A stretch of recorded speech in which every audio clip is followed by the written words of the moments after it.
আসসালামু আলাইকুম ওয়া রাহমাতুল্লাহি ওয়া বারাকাতুহু। সম্মানিত দিনী ভাই ও বোনেরা, 30 ঘন্টায় কোরআনে কারীম শিক্ষার আজকে 9তম পর্বে আপনাকে স্বাগতম। আপনি যদি এই পর্বে নতুন হয়ে থাকেন তাহলে আপনার জন্য পরামর্শ হচ্ছে আপনি প্রথম থেকে সমস্ত পর্বগুলো সিরিয়াল মেনটেন করে দেখে আসা। আমরা আশা করছি 30 ঘন্টা কোরআনে কারীম শিক্ষার সবগুলো পর্ব যদি আপনি ধারাবাহিকভাবে দেখতে থাকেন তাহলে হাফেজে কোরআনগণ যেভাবে বিশুদ্ধভাবে কোরআনে কারীম তেলাওয়াত করতে পারে ইনশাআল্লাহ তাআলা আপনিও ঠিক ওইভাবে কোরআনে কারীম তেলাওয়াত করতে পারবেন। আজকে 9তম পর্বের শেষে আমরা 8তম পর্বের কিছু পরীক্ষামূলক ভিডিও থাকবে, পরীক্ষা থাকবে। খাতা এবং কলম নিয়ে বসে যান, শুরু করছি আজকের পড়া। যেগুলো বলবো লিখতে ওইগুলো লিখে ফেলবেন। আউযু বিল্লাহি মিনাশ শাইতানির রাজীম। أعوذ بالله من الشيطان الرجيم. بسم الله الرحمن الرحيم. بسم الله الرحمن الرحيم. হ্যাঁ, প্রথম হচ্ছে ল, ল তোয়া জোয়া, এটা জোয়া না, তোয়াও না, ত ল সোজা বলবো আমরা এগুলোকে। এটা মাখরাজ হচ্ছে জিহ্বার আগা, সামনের উপরের দুই দাঁতের আগায় লাগিয়ে ল নরম হবে। ল জবর ল, الله زبر الله. তালে তালে পড়তে হবে, একটু জোরে পড়তে হবে, সুন্দর করে পড়তে হবে। যেভাবে পড়ি ঠিক ওইভাবেই পড়তে হবে আপনাকে, তাহলে প্রপার উচ্চারণটা আপনি আনতে পারবেন। ল জবর ল, الله زبر الله. ল আলিফ জবর ল আলিফ জবর ল, الله ألف زبر الله. আইন জের ই, عين زرعي. আইন ইয়া জের ই, عين يا زرعي. গইন পেশ গু, غين بش غو. গইন ওয়াও পেশ গু। غين واو بش غو. দেখেন এখানে একটা জয়ে টান আছে, একটা জয়ে টান নেই, একটা আইনে টান নেই, একটা আইনে টান আছে, একটা গইনে টান নেই, আবার আরেকটা গইনে টান আছে। তার কারণ হচ্ছে গিয়ে আপনার যদি লিখা না থাকে তাহলে লিখে নেন। এটা হচ্ছে হরকত, এক জবর এক জের এক পেশকে হরকত বলে, এই এক জবর এক জের এক পেশকে হরকত বলে। হরকতের উচ্চারণ তাড়াতাড়ি পড়তে হয়। আর মাদের হরফ তিনটি, এই যে জবরের বাম পাশে, এই যে বাম পাশে, এটা বাম পাশে, এই যে খালি আলিফ, আলিফের মধ্যে কিছু নেই, সুতরাং আলিফটা খালি। জবরের বাম পাশে খালি আলিফ, মাদের হরফ। এই জেরের বাম পাশে জজমলা ইয়া, মাদের হরফ, এগুলো লিখে নেন। তারপর পেশের বাম পাশে জজমলা ওয়াও, মাদের হরফ। এই তিনটাই হচ্ছে মাদের হরফ, 1 2 3। মাদের হরফ হইলে এক আলিফ টানিয়া পড়তে হয়। সুতরাং আমরা এখানে বুঝে ফেললাম যে এটা হরকত, হরকতের কারণে এটা টান হয় না, এটা মাদের হরফের কারণে টান হয়েছে। সামনে প্রশ্ন করবো, এগুলো বলতে হবে। জি, ফা জবর ফা, فا زبر فا. ফা আলিফ জবর ফা। فا ألف زبر فا. এটাকে ফা আলিফ জবর আলিফ বলা যাবে না, আমরা পরে আসছি আলিফ, সুতরাং এটা আলিফ বলতে হবে। ফা, ফা আলিফ জবর ফা। فا ألف زبر فا. আমি প্রশ্ন করবো এগুলো কোনটা কেন টান হয়েছে এবং এটা টান হলো না কেন, আমি জিজ্ঞেস করবো, হঠাৎ করে জিজ্ঞেস করবো, সাথে সাথে বলতে হবে। কফ জের কি, قف زرقي. কফ ইয়া জের কি, قف يا زرقي. কাফ পেশ কু, كف بشكو. কাফ ওয়াও পেশ কু। كف واو بشكو. এটা কফ মোটা, ক ক, এটা কাফ কু কু, এটা ক, এটা কা কা, এটা শুধু ক, শুধু ওই যে বাংলায় শুধু ক। এটাতে যদি বাংলায় আকার দেই তাহলে এটা কা, কাফ হবে। বাংলা আকার না দিলে ক, এটা ক, এটা কা। বুঝতে পেরেছেন আশা করছি। এটা মোটা হবে, এটা পাতলা হবে। জি, এটা জিব্বার গোড়া, তারপর উপরে তালুতে লাগিয়ে, এটা জিব্বার গোড়া থেকে একটু আগে বাড়িয়ে। জি, কি কি, قي قي. কু কু, كو كو. লাম জবর লা। لم زبر لا. এটা টান হলো না কেন বলেন তো দেখি।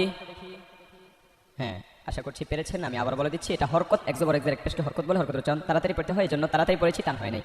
লাম জবর লা, لم زبر لا. লাম আলিফ জবর লা। لم ألف زبر لا. এখানে একটা কমন ভুল করে, সেটা হচ্ছে লাম আলিফ, লাম আলিফ বলে না। এটা লাম আলিফ তো কোনো হরফ নেই, এখানে দুইটা হরফ, একটা হচ্ছে লাম আর একটা হচ্ছে আলিফ, দুইটা মিলে লাম আলিফ এভাবে বলতে হবে, এটা হচ্ছে সহিহ। লাম আলিফ জবর লা, لم ألف زبر لا. মিম জের মি, ميم زرمي. মিম ইয়া জের মি। ميم يا زرمي. জি, বলেন এখানে টান হয়েছে কেন। জি, আশা করছি বলতে পেরেছেন। আমি আবার বলে দিচ্ছি, সেটা হচ্ছে জেরের বাম পাশে জজমলাইয়া, জেরের বাম পাশে যে দেখেন জজমলাইয়া, এই ইয়াটা এই জজমটা ইয়ার উপর থাকার কারণে এটা জজমলাইয়া হয়ে গেছে। নুনের উপর যদি জজম থাকতো তাহলে এটা জজমলা নুন অথবা নুন সাকিন হইতো। জি, তারপর নুন পেশ নু, نون بش نو. নুন ওয়াও পেশ নু, نون واو بش نو. ওয়াও জবর ওয়া, ওয়াও জবর ওয়া, এটা ও বললে হবে না, ওয়া ওয়া মুখটা ছড়িয়ে দিতে হবে। ওয়াও জবর ওয়া, ওয়াও জবর ওয়া, ওয়াও আলিফ জবর ওয়া, ওয়াও আলিফ জবর ওয়া, ওয়া ওয়া, ওয়া ওয়া, হাজির হি, হাজির হি, হায়াজির হি, হায়াজির হি, এটা হায়া হাওয়াজ হা হা। আর হা ওটা চাপিয়ে বলতে হবে, এটা হচ্ছে এই যে এটা হচ্ছে হায়া হুত্তি হা, জি এটা বলতে হবে হা হা, বাংলায় হালিম, হা হামিদ, হ্যাঁ এভাবে হাইম চর এ হ দিয়ে।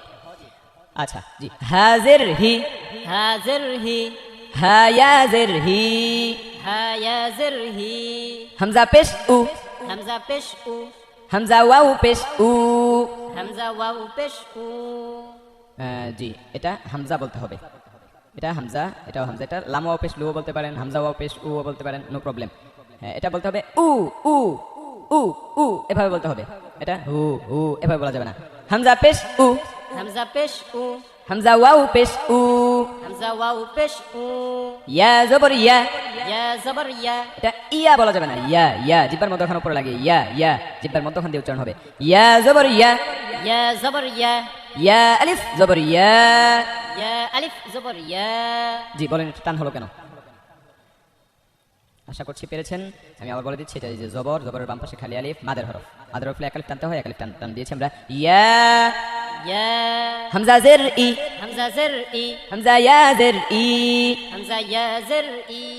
আচ্ছা এটা হামজা পড়লাম আমরা, এটা তো আলিফ, আলিফকে আমরা হামজা বললাম কেন? নিশ্চয়ই মনে আছে আমরা শুরুতে বলেছিলাম যে আলিফের মধ্যে যদি জবর জের পেশ তাসদীদ জজম সুকুন যা কিছু হয়, আলিফটা আলিফ থাকে না, এটা হামজা হয়ে যায়। আলিফের মধ্যে যদি কিছু না থাকে তাহলে এটা আলিফ হবে, যেমন এই যে ইয়া আলিফ, আলিফের মধ্যে কিছু নেই, এটা আলিফ, আলিফের মধ্যে জের হয়েছে এটা হামজা হয়ে গেছে। জি হামজা জের ই, হামজা জের ই, হামজা ইয়া জের ই, হামজা ইয়া জের ই, জিম পেশ জু, জিম পেশ জু, এটা আবার জু হবে না, এটা জিম, জাম, জামালপুর, জসিম জ, জিম পেশ জু, জিম পেশ জু, জিম ওয়াও পেশ জু। জিম ওয়াও পেশ জু। আমার এক স্টুডেন্ট এই জিম আসলেই উনি ভয় পায়, জালা রজ্জা, জিম আসলেই ভয় পায়, খুলনার এক সম্মানিত ওস্তাদ, উনি এটা ভয় পায়। তো এরকম অনেকে আছেন যে হরফটা পারেন না, সেই হরফটা আসলেই মানে আগে থেকে একটা ভয় কাজ করে, যার কারণে এটা যতটুকু পারার কথা তার চাইতে বেশি ভুলে যান। সেই জন্য কোনো ভয় নাই, ভয়কে জয় করতে হবে ইনশাআল্লাহ তাআলা। যাদের যেই হরফগুলো প্রবলেম, আল্লাহ সুবহানাহু ওয়া তাআলা সমস্ত হরফগুলো প্রবলেমকে সলভ করে দেয়, আমিন। জি তারপর দ্বিতীয় পার্টে আমরা আসতেছি, সেটা হচ্ছে কি এখানেও তাজবিদ আছে, আমরা লিখে নেই। আমরা এখানে কি লিখলাম? মাদের হরফটা লিখলাম, তারপর হরকত লিখলাম, তারপর এখানে হচ্ছে তৃতীয় নাম্বার, এটা হচ্ছে এই যে তার উপরে খাড়া একটা টান, এটাকে বলা হয় খাড়া জবর। ইয়ার নিচে লম্বা একটা টান, এটাকে বলা হয় খাড়া জের। তারপর হামজার উপরে যেটা, এটাকে বলা হয় উল্টা পেশ। আমরা সাধারণত পেশটা এভাবে থাকে, এটা উল্টা, সুতরাং এটা উল্টা পেশ বলা হয়। তো এটা তাজবিদটা কি হবে? তাজবিদটা হবে গিয়ে খাড়া জবর খাড়া জের উল্টা পেশ হইলে, খারা জবর খারা জের উল্টা পেশ হইলে, এক আলিফ টানিয়া পড়িতে হয়। এক আলিফ টানিয়া পড়িতে হয়। জি এইভাবে লিখে নেন যে খারা জবর খারাজের উল্টা পেশ হইলে এক আলিফ টানিয়া পড়িতে হয়, এটা লিখে নেন। জি আমি জিজ্ঞেস করবো যে এখানে টান দিয়েছেন কেন, এখানে টান দেন নাই কেন, এগুলো জিজ্ঞেস করবো আমি। তা খারা জবর তা, তা খারা জবর তা, থা থা নরম জিব্বার আগা দাঁতের আগা, থা খারা জবর থা।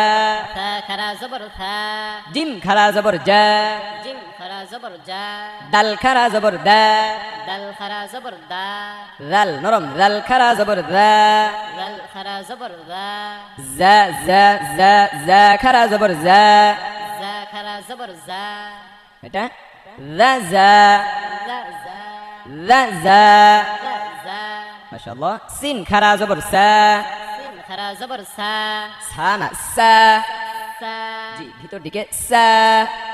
সা, শিন খারা জবর শা, শিন খারা জবর শা, সদে সদে সদ খারা জবর না, সদে খারা জবর স, সদ খারা জবর স, মোটা করে পড়তে হবে স। স, এটা হচ্ছে সা পাতলা, সদ মোটা স, এই যে পার্থক্য, সা স, সা, স, সা স। সা, স, বদে খারা জবর ব, ضد খারা জবর ব, এই যে পার্থক্য, দাল পাতলা দদ মোটা, দা ব, দা, ব, ত ত মোটা, ত খারা জবর ত। ত খারা জবর ত, জিব্বার আগা দাঁতের গোড়া, সামনের উপরে দুই দাঁতের গোড়া, এই যে তাও সেম মাখরাজ, কিন্তু তা পাতলা হবে, ত মোটা হবে। তা ত, তা, ত, তারপর ল খারা জবর ল, ল খারা জবর ল, জা ল, জা ল, ফা খারা জবর ফা, ফা খারা জবর ফা, কফ খারা জবর ক, কফ খারা জবর ক, কাফ খারা জবর কা। কাফ খারা জবর কা, এটা পার্থক্যটা ভাঙছি। ক কা, ক কা, মাশাআল্লাহ। হামজা খারা জবর আ, হামজা খারা জবর আ, এটা বলেন এটা হামজা হয়েছে কেন আলিফটা এবং টান হয়েছে কেন? জি, আশা করছি এতক্ষণ বলে ফেলেছেন। আমি আবার বলে দিচ্ছি, সেটা হচ্ছে হামজা হয়েছে আলিফের উপর খারা জবর থাকার কারণে এটা হামজা হয়ে গেছে। আর টান হয়েছে খারা, আমরা জানি খারা জবর খারা জের উল্টা পেশ হইলে এক আলিফ টানতে হয়, এই জন্য আমরা এখানে টান দিয়েছি। জি, তারপর লাম খারা জবর লা, লাম খারা জবর লা, হা খারা জবর হা, হা খারা জবর হা, ইয়া খারা জের ই, ইয়া খারা জের ই, এটা ই বলা যাবে না, ই ই জিবার মধ্যখান থেকে ই। ই, র খারা জের রি, র খারা জের রি, মিম খারা জের মি, মিম খারা জের মি, লাম খারা জের লি, লাম খারা জের লি, ওয়াও খারা জের উই। ওয়াও খারা জের উই, যেটা উই হবে, উই উই উই হবে। নুন খারা জের নি, নুন খারা জের নি, হামজা উল্টা পেশ উ, হামজা উল্টা পেশ উ, হা উল্টা পেশ হু, হা উল্টা পেশ হু, হা উল্টা পেশ হু। হা উল্টা পেশ হু, হু না, এটা এটা হচ্ছে হু, এটা হচ্ছে হু। হু, হু, দুটা পার্থক্য বুঝিয়ে দিচ্ছি। হু হু, হু, হু, আবার উল্টা হু হু। হু, হু, জি, খ উল্টা পেশ হু, খ উল্টা পেশ হু, এটা আওয়াজটা রাখতে হবে।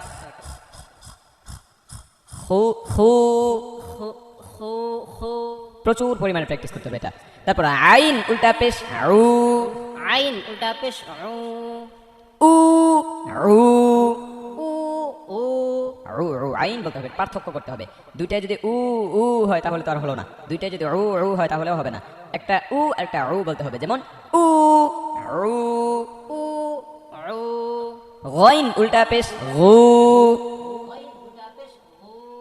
মাশাআল্লাহ, হাসবুক। আজকে 9তম পর্ব শেষ, তবে 8তম পর্বের পরীক্ষা কিন্তু রয়ে গিয়েছে। 8তম পর্বে পরীক্ষা দেবো ইনশাআল্লাহ তাআলা। আমরা সবাই, প্রত্যেকটা পরীক্ষা খুবই গুরুত্বপূর্ণ, আমরা সবাই পরীক্ষা দিয়ে যাব। যে আমরা শুরু করছি পরীক্ষা, 8তম পর্বের পরীক্ষা শুরু করছি। এটা বলেন। জি, আশা করছি পেরেছেন। আমি আবার বলে দিচ্ছি, বা আলিফ জবর বা, এভাবে বলতে হবে, এই সুর দিয়ে পড়তে হবে, এই জোর দিয়ে পড়তে হবে। আপনি এটা ভেবে বললেন যে বা আলিফ জবর বা, তাহলে হবে, প্রপার উচ্চারণটা আসবে না ভিতর থেকে। জি, মাশাআল্লাহ। তারপর এটা বলেন। আশা করছি পেরেছেন। কফ র পেশ কুল, আওয়াজটা ধরে রাখতে হবে, কুল কুল ধরে রাখতে হবে। জি, এটা বলেন দেখি। জি, আশা করছি এটা পেরেছেন। আমি আবার বলে দিচ্ছি, সেটা হচ্ছে সিন কফ পেশ সুক, সুক। এখানে আরেকটা প্রশ্ন লুকায়িত আছে, সেটা হচ্ছে এখানে তাজবিদ কি হবে বলেন দেখি।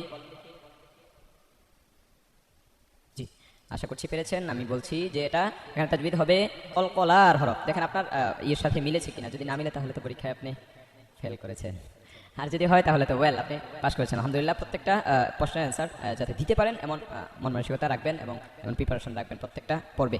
জি, কলকলার হরফ 5টি, যদি লিখে না থাকে তাহলে লিখে নেন এবং খুব ভালো করে বুঝে নেন। কলকলার হরফ 5টি, কফ ত বা জিম দাল। কি বললাম? কফ ত বা জিম দাল। এই 5টা হরফে যদি জজম হয়, এই যে জজম হয়েছে, এই যে জজম হয়েছে, জজম হয়েছে, যে জজম হয় এই 5টি হরফে কোনো একটি হরফে, তাহলে এগুলো কলকলা করে পড়তে হবে। কলকলা মানে হচ্ছে পাল্টা আওয়াজ করে পড়া। যেমন এই যে কফ ত বা জিম, এই যে জিম, জিমটা কলকলা হবে সুজে, বা কলকলা হবে কুবে। হ্যাঁ, কলকলা না হলে তাহলে উচ্চারণগুলো কেমন হয় দেখেন, উল, এটা কিন্তু উলে এমন হয় নাই, কারণ কারণ হচ্ছে কি এটা কলকলার হরফ না। জি, মাশাআল্লাহ। এটা বলেন দেখি। জি, আশা করছি পেরেছেন। আমি বলে দিচ্ছি, সিনয়াজের সি, এখানে টান দিলাম কেন বলেন? হ্যাঁ, এখানে টান হয়েছে, এটা হরকত, সরি, এটা মাদের হরফ। জেরের বাম পাশে জজমুলা ইয়া মাদের হরফ। মাদের হরফ তো 3টি আমরা জানি, জবরের বাম পাশে খালি আলিফ মাদের হরফ, জেরের বাম পাশে জজমুলা ইয়া, পেশের বাম পাশে জজমুলা ওয়াও মাদের হরফ। মাদের হরফ হলে এক আলিফ টানতে হয়। মাশাআল্লাহ, আশা করছি আপনারা পড়াগুলো বুঝতে পেরেছেন। শুকরিয়া, আল্লাহ সুবহানাহু ওয়া তাআলা সবাইকে কোরআনে কারীম সহিভাবে পড়ার তৌফিক দেখ, আমিন। এবং যে সমস্ত ভাইরা কোরআনে কারীম পড়তে জানে না এবং শিখতে খুবই আগ্রহী, তাহলে আপনি আমাদের এই পর্বগুলোর সন্ধান সেই ভাইকে দিতে পারেন। আশা করছি ইনশাআল্লাহ বিশুদ্ধভাবে কোরআনে কারীম তেলাওয়াত শিখে যেতে পারবেন। হাসবুক, দেখা হবে 10তম পর্বে। আসসালামু আলাইকুম ওয়া রাহমাতুল্লাহি ওয়া বারাকাতুহু।